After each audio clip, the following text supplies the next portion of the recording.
بلکہ میرے حضور نے یہاں تک فرمایا اپنے گوشت کی خوشبو سے غریب ہمسائے کو تکلیف نہ دو، یا تو تھوڑا سا پانی زیادہ ڈال لو اور شوربے کی ایک پیالی ہمسایوں کے گھر بھی بھیج دو، اور اگر ایسا نہیں کر سکتے تو ایسے زاویے میں کھانا پکاؤ کہ اس کے بچوں تک مہک نہ پہنچے۔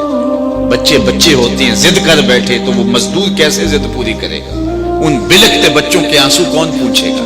وہ کیا کسی نے کہا نا، دوپہر کو سلا دیتی ہے بچوں کو وہ اس ڈر سے گلی میں پھر کھلونے بیچنے والا نہ آ جائے۔ کسی زمانے میں ایک غیر مسلم نے اسلام قبول کیا تو اسے پوچھا گیا کہ اسلام کی کس قدر نے تجھے متاثر کیا؟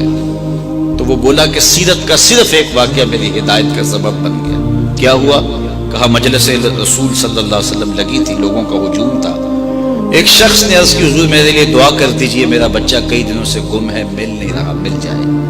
قبل اس سے کہ حضور کے ہاتھ اٹھتے اور اجابت کے سارے در کھل جاتے۔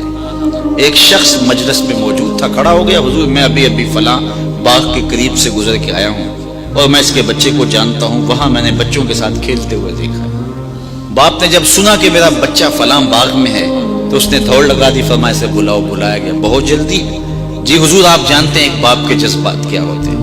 کہا اچھی طرح آگاہ ہوں، لیکن تمہیں بلایا ہے تو بلانے کا بھی ایک مقصد تھا۔ جی حضور ارشاد فرمائیے۔ فرمایا جب باغ جاؤ بچوں کے ساتھ اپنے بچے کو کھیلتا ہوا دیکھ لو تو بیٹا بیٹا کہہ کے آوازیں نہ دینے لگ جانا، جو نام رکھا ہے اس نام سے پکار۔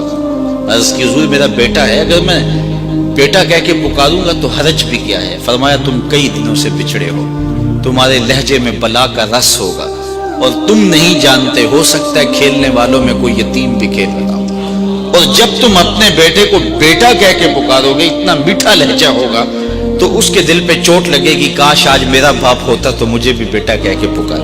کہا یہ شوق گھر جا کے پورا کر لے، کوئی لاؤ تو صحیح کائنات میں ایسا۔ بیوہ کے سامنے اپنی بیوی سے پیار کرنے سے روکا گیا، یہ شریعت بیضا کا مزاج ہے۔ غریب کے سامنے اپنی دولت کی نمائش کرنے سے منع کیا گیا تو کہا حضور کی سیرت کے اس واقعہ نے کہ یتیم کے سامنے اپنے بچے سے بھی پیار نہیں کرنا اور اس کو بھی جو ہے وہ بیٹا کہہ کے آواز نہیں دینی، اس نے مجھے بتایا کہ کتنی نزاکت قلبیہ کا لحاظ رکھنے والے حضور ہیں، اتنے لطیف جذبات کے مالک ہیں۔ کوئی لاؤ تو صحیح ایسی مثال۔ لو تدخلوا شوکۃ فی رجل احدکم لوجدت علمها، اے امتی تیرے پاؤں میں کانٹا چبھے تو تکلیف مجھے ہوتی،